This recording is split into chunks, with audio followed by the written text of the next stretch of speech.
বাংলাদেশ জামায়াতে ইসলামী যখন ৩০০ আসনে তাদের প্রার্থী ঘোষণা করে, তখন সবচেয়ে সমালোচিত ব্যক্তিটি ছিলেন মুফতি আমির হামজা। কেউ বলেছিলেন তার জামানত বাজেয়াপ্ত হবে, কেউ আবার বলেছিলেন এমপি হলেও তাকে দিয়ে কোনো কাজ হবে না। অথচ বিপুল ভোটে জয়ী হয়ে চমক দেখানোর পাশাপাশি এবার কাজ দিয়েও তাক লাগিয়ে দিচ্ছেন কুষ্টিয়া ৩ আসনের সংসদ সদস্য মুফতি আমির হামজা। নির্বাচনে জয়ী হবার পর একদিনও বিশ্রাম না নিয়ে তিনি এতটাই দৌড়াদৌড়ি করছেন যে অবাক হয়ে যাচ্ছে দেশের বাকি সব আসনের এমপিরা। প্রথম দিনেই তিনি নিজে ঝাড়ু হাতে কুষ্টিয়ার হাসপাতালের পরিচ্ছন্নতা অভিযান শুরু করেছিলেন। এরপর থেকেই ম্যাজিস্ট্রেটকে সাথে নিয়ে দ্রব্যমূল্য নিয়ন্ত্রণে ছোটাছুটি করেন এই সংসদ সদস্য। তবে সবচেয়ে আলোচিত বিষয় হলো চাঁদাবাজদের বিরুদ্ধে আমির হামজার যুদ্ধ ঘোষণা।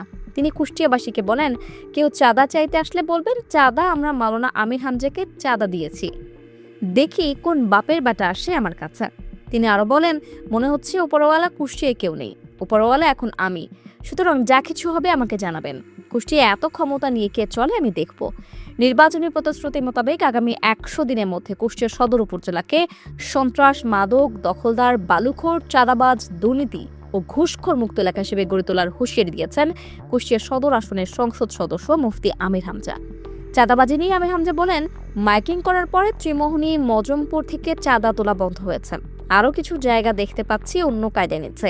তাদের বলবো, যে কায়দায় নেন না কেন ঘুষি, অন্যায় করব না, কাউকে করতেও দেব না, সে যত বড় মহারথী হোক আমি দেখব।